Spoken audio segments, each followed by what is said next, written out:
नमस्कार, निर्माण IAS academy online परिवार में मैं भारतीय अर्थव्यवस्था के साथ के सिंह सभी सम्मानित सदस्यों का हार्दिक स्वागत एवं अभिनंदन करता हूं। तो हमारे सभी सम्मानित सदस्य कैसे हैं? हम उम्मीद करते हैं कि आप सभी लोग बहुत अच्छे होंगे और इस लॉकडाउन में आपकी पढ़ाई लिखाई भी प्रतिभागी परीक्षाओं को ध्यान में रखते हुए लगातार सही दिशा में आगे बढ़ रही होगी। और आपको एक अच्छी खुशखबरी ये है कि जो हमारे भाई बहन इंतजार कर रहे थे कि ये लॉकडाउन कब खत्म हो और आपके प्रोफेशन ऑफलाइन की क्लासेस कब स्टार्ट हो, तो इसके लिए भी गवर्नमेंट जो आपने हल्ला बोल किया था उसके लिए भारत सरकार की जो कानों में आवाज नहीं जा रहे थे वो अब जा चुके हैं और वो समय बहुत ही जल्दी आ रहा है। आप कुछ दिन वेट करिए, मैक्सिमम हफ्ते 2 हफ्ते का वेट करिए और आपकी ख्वाहिश थी वो पूरी करने जा रही है गवर्नमेंट।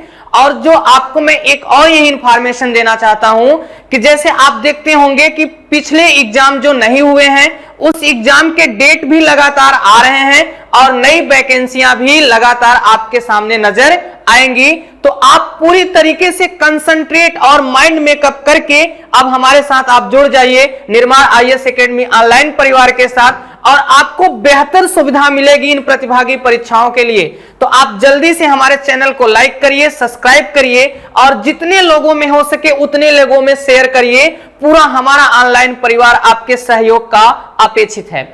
तो इस क्रम में हम आपके साथ आज बात करेंगे जो भारतीय अर्थव्यवस्था का सबसे पसंदीदा टॉपिक होता है, चाहे वो प्रीमी एग्जाम में हो या मेंस के एग्जाम में हो। यहां से लगातार एग्जामिनर के लिए एक पसंदीदा टॉपिक बन चुका है क्योंकि इसके साथ करंट अपडेट भी होते रहते हैं और अपडेशन की प्रक्रिया ही एग्जामिनर के लिए महत्वपूर्ण प्रक्रियाएं बन जाती हैं। क्योंकि मैंने आपको पहले ही वीडियोस में बताया था कि जब आप ट्रेडिशनल पार्ट के साथ अपडेट होते हैं वहीं से प्रक्रिया स्टार्ट होती है करंट्स की। तो जिन पार्ट में करंट्स अपडेशन होता है वहां एग्जामिनर आपको उलझाना चाहता है। तो हमारे पूरे परिवार के सदस्यों का ये एक उद्देश्य है कि आप उलझे हुए टॉपिक के साथ आइए और हमारे परिवार के सदस्य आपको पूरे टॉपिक को क्लियर करा के आप तक पहुंचाएंगे जो आपके एग्जाम के लिए बेहतर सुविधा देगा। इसी क्रम में आइए जो पसंदीदा टॉपिक बन चुका है एग्जामिनर का वहां पर हम बात करते हैं और यहां पर बात करेंगे हम आज बैंकिंग सिस्टम की। यहां पर हम आपके साथ बात करेंगे बैंकिंग सिस्टम की या बैंकिंग प्रणाली की और बैंकिंग प्रणाली के लिए जो रूल बनाए गए, जो नियम और कानून बनाए गए हैं, रूल्स एंड रेगुलेशन की बात की गई है, इस पर हम आपके साथ चर्चा करेंगे। आइए यहां पर देखते हैं रूल एंड रेगुलेशन के और इनमें परिवर्तन किया गया इन बैंकिंग प्रणाली को और ये परिवर्तन होते हैं आप देखेंगे बैंकिंग स्तर पर। और ये बैंकिंग स्तर पर जो परिवर्तन होते हैं ये परिवर्तन राष्ट्रीय स्तर के नहीं है सर। जो राष्ट्रीय स्तर के परिवर्तन होंगे वो तो रिजर्व बैंक ऑफ इंडिया करेगा, लेकिन अंतरराष्ट्रीय स्तर के परिवर्तन जब पूरे देश के लगभग जो देश हैं यूएनओ के द्वारा जो मान्यता प्राप्त देश हैं उनके लिए जो आपके लिए टर्म एंड कंडीशन होगा वो अन्य देशों के लिए भी टर्म एंड कंडीशन बनेगा। उसके लिए विश्व के सभी जो केंद्रीय बैंक होते हैं, जैसे भारत का केंद्रीय bank reserve bank of India, उसी तरीके से अन्य देशों का भी एक केंद्रीय बैंक होगा। जब वो केंद्रीय बैंक विश्व स्तर के बैंकों के साथ मिलकर कार्य करने के लिए आगे बढ़ेगा वहीं पर समझ में आएगा आपका बैंकिंग स्तर। और ये बैंकिंग स्तर जो हम बात करेंगे ये होगा अंतरराष्ट्रीय स्तर पर और यहां पर इस टॉपिक का नाम निकल कर आएगा बेसल मानक। बेसल मानक, यहां पर देखिए बेसल मानक की चर्चा आज का जो हमारे साथ आपका टॉपिक होगा वो बैंकिंग प्रणाली के सुधार में जो नजर आएगा वो होगा बेसल मानक। किन आधार पे बेसल मानक का सुधार किया गया बैंकिंग प्रणाली में, तो आइए देखते हैं हम। बेसल मानक की चर्चाएं लगातार बनी हुई हैं। 2019 अभी बहुत दिन बीते नहीं हुआ है, पिछला दिसंबर 2019 में लागू हुआ था ये बेसल मानक का थर्ड स्टेज। बेसल मानक का थर्ड स्टेज लागू हुआ था फ्रेंड्स। तो आप देखेंगे ये बेसल मानक जो है ना ये अपने प्रथम स्तर से लेकर प्रथम भाग से लेकर तृतीय भाग तक की कल्पना किया है। तृतीय स्तर तक आया जिसे आप बेसल 1, बेसल 2 और बेसल 3 के नाम से जानते हैं। इन प्रक्रियाओं को पूरा करने में समय क्या लगा, इन बेसल मानक को पूरा करने का प्रथम भाग क्या निर्धारित किया गया, द्वितीय भाग में कौन सी प्रक्रियाएं आई, और तृतीय स्तर तो आप यहां पर लगातार 2019 से नजर देख रहे हैं। यहां पर बहुत से कर्मचारियों के हड़ताल भी हुए, बैंकिंग तालेबंद भी हुए, लेकिन ये सुधार की प्रक्रिया इंटरनेशनल लेवल पर थी, तो आरबीआई को मजबूरी ही सही लेकिन करना पड़ेगा, और नहीं करेंगे तो टर्म एंड कंडीशन अप्लाई किए गए थे, और इसी टर्म एंड कंडीशन से लगातार एग्जामिनर क्वेश्चन करता है और आप आंसर को गलत करके आते हैं। आइए चले टॉपिक पर, और टॉपिक आपके साथ यहां पर आज होगा बेसल मानक। बेसल मानक, तो देखिए जो बेसल मानक है, तो बेसल स्विट्जरलैंड का एक शहर है, बेसल स्विट्जरलैंड का एक शहर है, स्विट्जरलैंड का एक शहर है, एक शहर है जहां विश्व स्तर पर, जहां विश्व स्तर पर, विश्व स्तर पर बैंकिंग से संबंधित, बैंकिंग से संबंधित, बैंकिंग से संबंधित प्रक्रिया पूरी की गई, प्रक्रिया प्रारंभ हुई, प्रक्रिया प्रारंभ हुई, जिसे जिसे बेसल का नाम, जिसे बेसल मानक कहा गया, बेसल मानक कहा गया।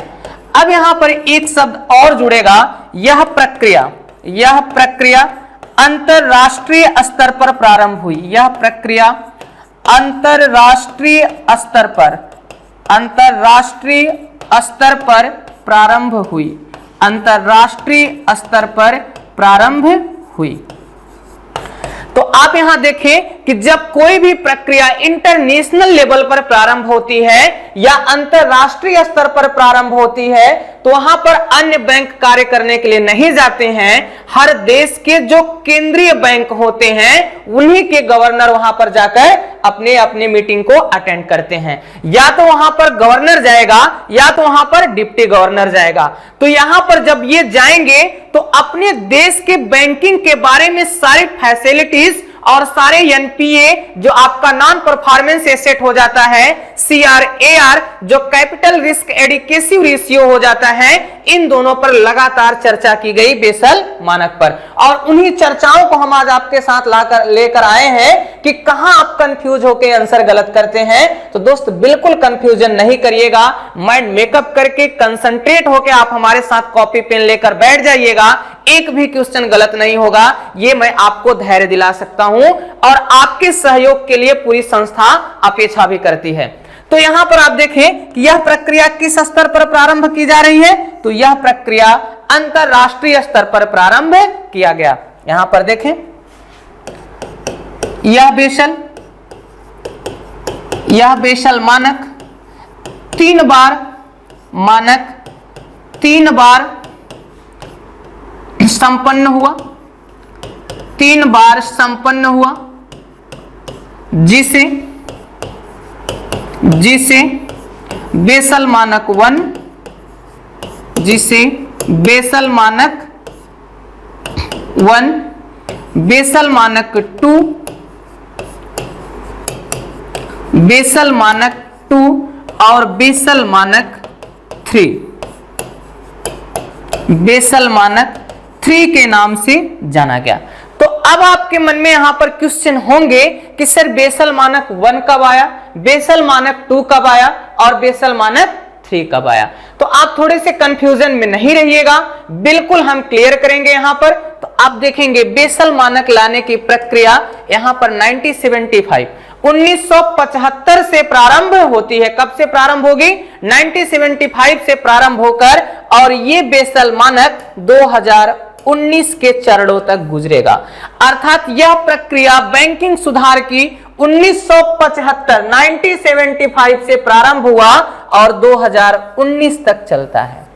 और ये जब 2019 तक चलेगा तो अपनी प्रक्रियाओं के चरणों में आगे बढ़ेगा, लगातार आगे बढ़ता जाएगा। ये इनके लिए भाग निर्धारित किए गए, इनके लिए चरण निर्धारित किए गए, और भारत के लिए एक व्यक्ति था जिसे कहा जाता था नरसिंघम। ये नरसिंघम, बैंकों के आप देखेंगे नरसिंघम समिति का नाम आए तो आप पूरी तरीके से बिना कंफ्यूजन हुए आंसर लगाइएगा कि नरसिंघम समिति बनी होगी सर, तो मैक्सिमम बनी है ये बैंकिंग सुधार प्रणाली से। तो भारत में बेसल मानक का प्रथम चरण जब प्रारंभ होता है तो नरसिंघम समिति की प्रक्रिया यहां पर प्रारंभ हो जाती है। तो नरसिंघम समिति का जो माध्यम बनता है ये नरसिंघम समिति के सुझाव के आधार पे, नरसिंघम समिति के सुझाव के आधार पर ये बेसल मानक को भारत में अपनाया गया। तो आइए हम बेसल मानक 1 की चर्चा करें, नहीं आप कंफ्यूज होंगे हर लोगों के साथ। तो यहां देखें बेसल मानक 1, बेसल मानक 1। तो अब यहां देखिए बेसल मानक 1 की प्रक्रिया का प्रारंभ, यहां पर देखें प्रक्रिया का प्रारंभ, प्रक्रिया प्रारंभ 1975 से यह प्रारंभ हो जाता है और कहा जाता है कि अंतरराष्ट्रीय स्तर पर, अंतरराष्ट्रीय स्तर पर पूंजी का, अंतरराष्ट्रीय स्तर की पूंजी, अंतरराष्ट्रीय स्तर की पूंजी का जो भाग है, जो भाग है उसे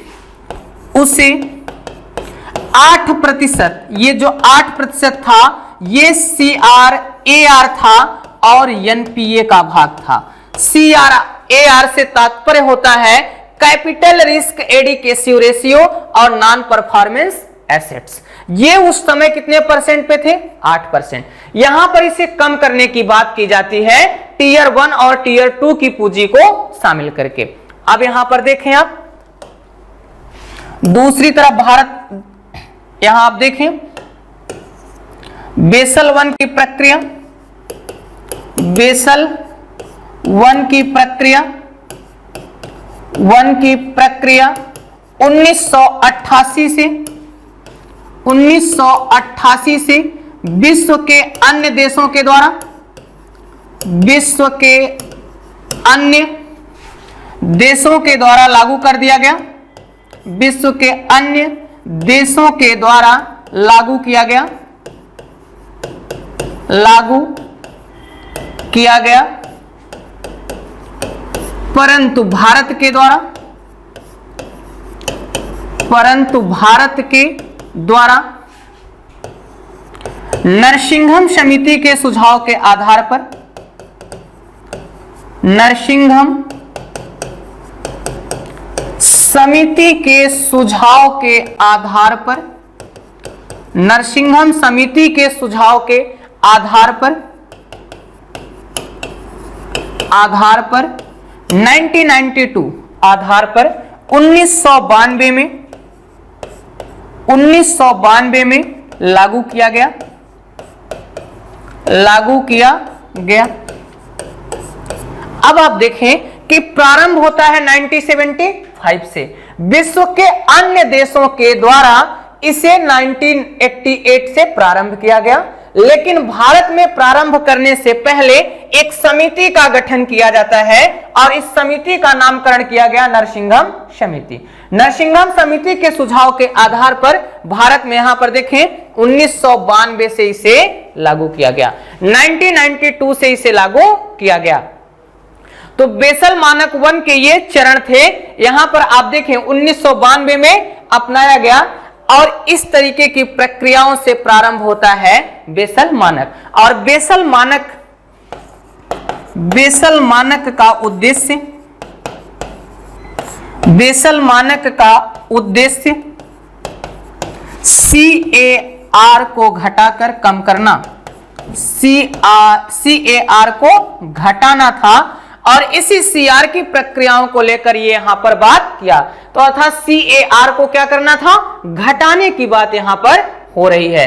तो CAR को जब घटाने की बात की जा रही है तो यहां पर इस बेसल मानक का उद्देश्य नजर आया। बेसल मानक की ये उद्देश्य की प्रक्रिया यहां पर कंप्लीट होती है, अर्थात ये भारत में 1992 से प्रारंभ होता है ये बेसल मानक। तो अब आगे हम आपके साथ चर्चा करेंगे बेसल सेकेंड की। बेसल सेकेंड की बात किया गया है तो हम बेसल सेकेंड पर भी आपसे बात करेंगे, लेकिन आप यहीं पर नोट लगा के देख सकते हैं कि बेसल मानक की प्रक्रियाओं को नोट देखेंगे कि बेसल मानक की प्रक्रिया को, बेसल मानक की प्रक्रिया को, बेसल मानक की प्रक्रिया को दबाव बस अपनाना, दबाव से अपनाना, दबाव से अपनाना नहीं था, नहीं था, स्वेच्छा से, किससे? स्वेच्छा से। जिन देशों की इच्छा होगी, स्वेच्छा होगा, वो इसे अपनाएंगे, और जिन देशों की स्वेच्छा या इच्छा नहीं होगी ये इसे नहीं अपनाएंगे। तो जिन देशों की स्वेच्छा होगी, यहां पर देखिए हम बात कर रहे हैं कि दबाव बस नहीं, किस बस? स्वेच्छा बस, दबाव बस नहीं, स्वेच्छा बस जो अपना सकेगा वो बेसल मानक फर्स्ट की प्रक्रिया को अपनाएगा, और जिसकी इच्छा नहीं होगी वो बेसल मानक फर्स्ट की इच्छा प्रक्रिया को नहीं अपनाएगा। यहां तक बात आप क्लियर है? बिल्कुल कंफ्यूजन नहीं होंगे कि बेसल मानक का जो फर्स्ट उद्देश्य था, बेसल मानक 1 का जो उद्देश्य था वो था CAR को घटाना, जो उस टाइम 8% या 9% के आसपास था। तो बिल्कुल क्लियर है आप? आइए बेसल सेकेंड की ओर हम चलते हैं। तो बेसल सेकेंड की ओर चलते हैं। यहां पर नेक्स्ट देखें आप, बेसल मानक 2, बेसल मानक 2, बेसल मानक 2। आप एक चीज बताएं, आप स्क्रीनशॉट ले लेते हैं? आप स्क्रीनशॉट ले लिया करिए, उसके बाद हम आगे की चर्चा यहां पर करेंगे। तो आइए देखते हैं बेसल मानक 2 की बात।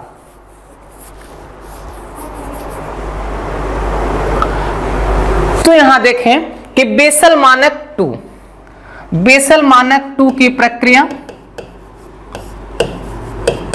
बेसल मानक 2 की प्रक्रिया, बेसल मानक 2 की प्रक्रिया 1999 से, 1999 से प्रारंभ होती है, प्रारंभ होती है, और इसे 2004 में, 2004 में लागू किया जाता है, 2004 में लागू किया जाता है, 2004 में लागू किया जाता है। अब यहां देखें कि जो बेसल मानक 2 है, बेसल मानक 2 की प्रक्रिया का प्रारंभ हो जाता है 1999 से, 1999 से, 1999 से यह प्रारंभ होता है, और 2004 में इसे क्या किया जाता है? लागू किया जाता है। तो 1999 से प्रारंभ होने के बाद जब ये 2004 में लागू होता है तो इसे बेसल मानक 2 की प्रक्रिया की बात की जाती है।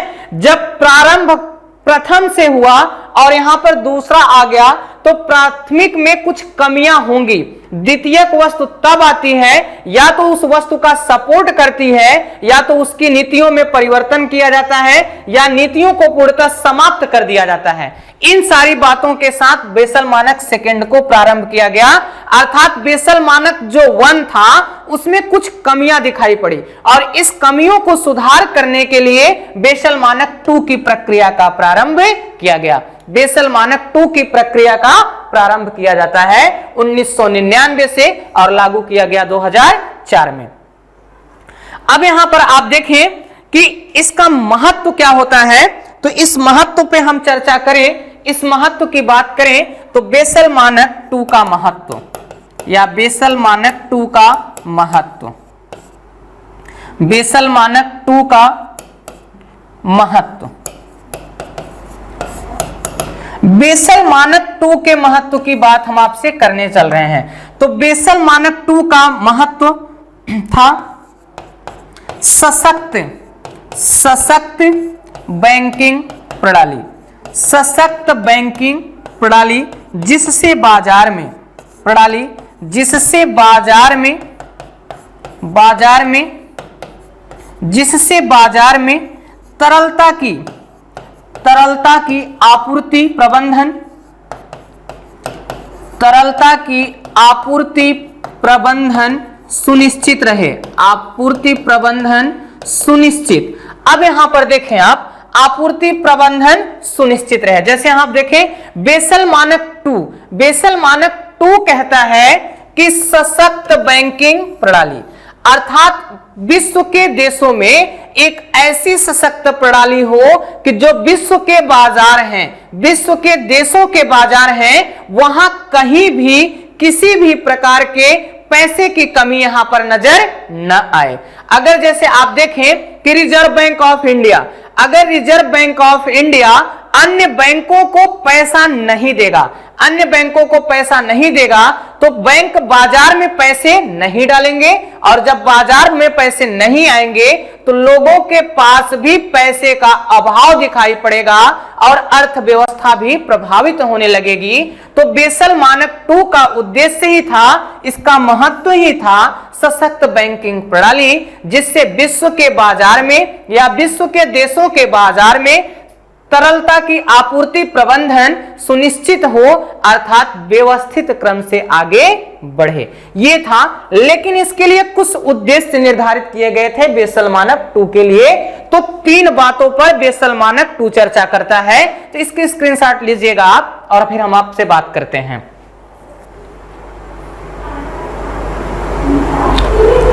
तो आप यहां पर देखें बेसल मानक 2 का आधार, अगर हम हेडिंग लगाएं यहां पर बेसल मानक 2 का आधार, बेसल मानक 2 का आधार। देखिए यहां पर कि बेसल मानक 2 किन किन आधार के साथ बैंकिंग सशक्त प्रणाली की बात करेगा कि तरलता आपूर्ति प्रबंधन सुनिश्चित किया जा सके। इसके लिए बेसल मानक 2 का कौन कौन सा आधार था, उस पे हम चर्चा करने चल रहे हैं। तो देखें बेसल मानक 2 का 3 आधार था, ये 3 आधार पर बात करेगा। 3 आधार निर्धारित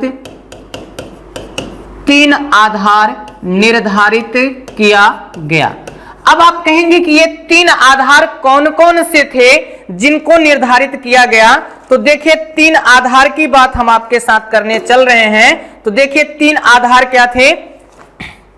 पहला आधार था आपका न्यूनतम, पहले आधार की चर्चा हम करें तो न्यूनतम नियामक पूंजी। यहां पर पहला आधार बनता है न्यूनतम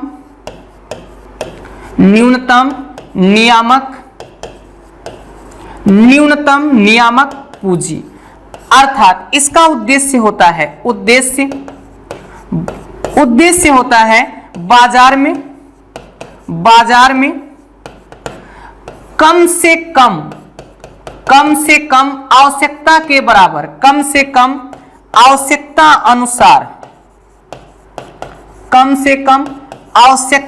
अनुसार तरलता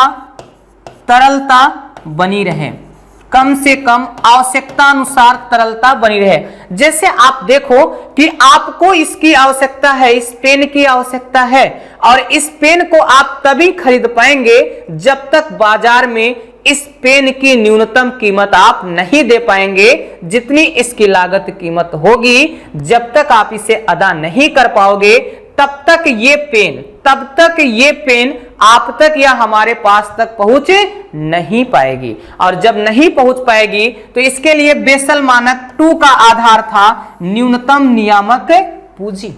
न्यूनतम नियामक पूंजी अर्थात इस पेन की जितनी कीमत है उतनी कीमत आप बनाने वाले प्रोड्यूसर, उत्पादक को आप देंगे, तभी ये कंज्यूमर तक पहुंचेगा।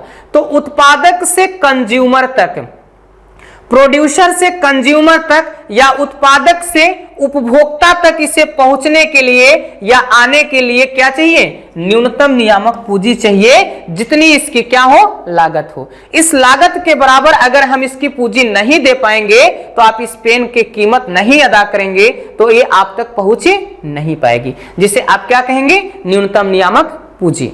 दूसरा आधार था आपका पर्यवेक्षण पुनरीक्षण की बात करेंगे हम यहां पर। दूसरा आधार था पर्यवेक्षण पुनर्निरीक्षण। पर्यवेक्षण पुनर्निरीक्षण। अब यहां पर देखिए दूसरा आधार बनाता है पर्यवेक्षण पुनर्निरीक्षण की। जैसे आप देखें कि इस पेन को कंपनी ने बना दिया, इस कंपनी ने बना दिया, अब इसका अगर एग्जामिन नहीं होगा, पर्यवेक्षण नहीं होगा, अब हम इसे खरीद लिए तो हम इसको चलाएंगे, चलाने के बाद अगर इसमें कोई कमियां होंगी तो हम इसे क्या करेंगे, प्रोड्यूसर तक लौटाने का प्रयास करेंगे। जैसे आप देखो कि आप अपने पैसे को कहां जमा करने जाते हैं, बैंक के पास। बैंक में आप पैसा जमा करते हैं और उन्हीं बैंक के पास जमा करने जाते हैं जिनका आप सफल पर्यवेक्षण कर लेते हैं, सफल पर्यवेक्षण करते हैं कि ये बैंक दिवालिया तो नहीं घोषित हो जाएगा, ये बैंक भाग तो नहीं जाएगा। अगर इन आधार से आपको मुक्ति मिल जाती है तो आप बैंक में पैसा जमा करते हैं और कुछ दिनों के बाद पुनः पैसा निकालते हैं और दोबारा जमा करने जाते हैं। तो पर्यवेक्षण और पुनर्निरीक्षण की प्रक्रिया, जैसे आरबीआई जब अन्य बैंकों को पैसा देगी तो उसका पर्यवेक्षण भी करेगी और पुनर्निरीक्षण भी करेगी। अब तीसरी बात इसमें जुड़ता है और तीसरी जब बात जुड़ेगा बाजार का अनुशासन, बात करेगा ये बाजार का अनुशासन। बाजार का अनुशासन,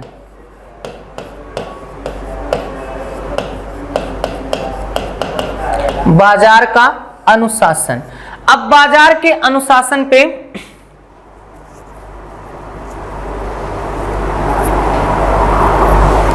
जैसे आप यहां पर देखें, हम बात कर रहे हैं बाजार के अनुशासन की। यहां पर देखिए थर्ड पॉइंट है बाजार का अनुशासन। बाजार के अनुशासन से तात्पर्य है कि बाजार में जब पैसे आ रहे हैं तो बाजार में जो पैसे आ रहे हैं वो सही दिशा में या विकास में लगाए जा रहे हैं कि नहीं जा रहे हैं। अगर ये पैसे बाजार में सही दिशा में नहीं लगाए जाएंगे तो क्या होगा, कहीं ना कहीं इन्फ्लेशन की प्रक्रिया प्रारंभ हो जाएगी। तो मार्केट में जब पैसे डाले जाते हैं तो एक अनुशासन के रूप में डाले जाते हैं। बैंकों को एक निर्देश दिया जाता है आरबीआई के द्वारा कि आप सही दिशा में पैसे दीजिए, लग्जरी क्षेत्रों के विकास के लिए पैसा नहीं दीजिए, विकास के कार्यों, संरचनात्मक विकास के कार्यों के लिए पैसा दीजिए। तो जो बेसल मानक 2 था वो 3 आधार पे बात किया है। कितने आधार पे, 3 आधार पे बात किया ये बेसल मानक 2। और ये जब 3 आधार पे बात किया तो पहला आधार निकल के आता है न्यूनतम नियामक पूंजी, दूसरा आधार बनता है पर्यवेक्षण एवं पुनरीक्षण और तीसरा बात बनता है बाजार अनुशासन। ये 3 बातों पर ये बात किया है। अब यहां पर इसके साथ अगर हम देखें तो ये प्रक्रिया आपके साथ प्रारंभ हो जाती है। अब 2004 तक हम पहुंच गए। अब देखें हम बेसल मानक 3, बेसल मानक 3। अब बेसल मानक 3 को आप देखेंगे कि बेसल मानक 3 को, बेसल मानक 3 को 2 चरणों में बांटा गया, 2 चरणों में बांटा गया, 2 चरणों में बांटा गया है। अब इन चरणों की हम बात करें तो 2 चरणों में बांटा गया, तो इन 2 चरणों की प्रक्रिया कब से कब तक नजर आएगी। तो इसका प्रथम चरण 2004 से 2010 के बीच, 2004 से 2010 के बीच, और द्वितीय चरण 2010 में लागू किया जाना था, लेकिन किन्हीं कारणवश इन्हें लागू नहीं किया गया और लागू किया जाता है 2016 से 2019 के बीच। द्वितीय चरण था 2016 से 2019 के बीच की बात हमें करना है। तो देखेंगे बेसल मानक 3 का उद्देश्य, बेसल मानक 3 का उद्देश्य CRAR को घटाकर, CRAR को 7.5% से घटाकर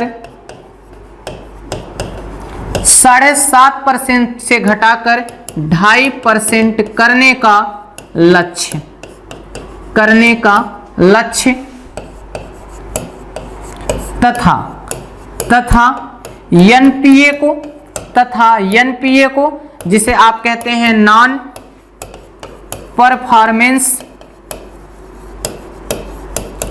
परफॉर्मेंस एसेट, और CRAR को कहते हैं आप कैपिटल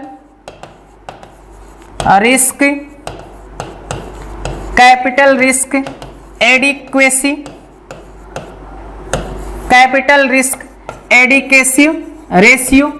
इन पे बात करेगा ये नॉन परफॉर्मेंस एसेट्स और कैपिटल रिस्क एडिक्वेसी रेशियो की बात करेगा बेसल मानक थर्ड। तो बेसल मानक थर्ड को 2 चरणों में 2004 से 10 इसे लागू किया जा चुका है, 2016 से 19 के चरणों की चर्चा लगातार बनी हुई है, यहीं से क्वेश्चन होता है।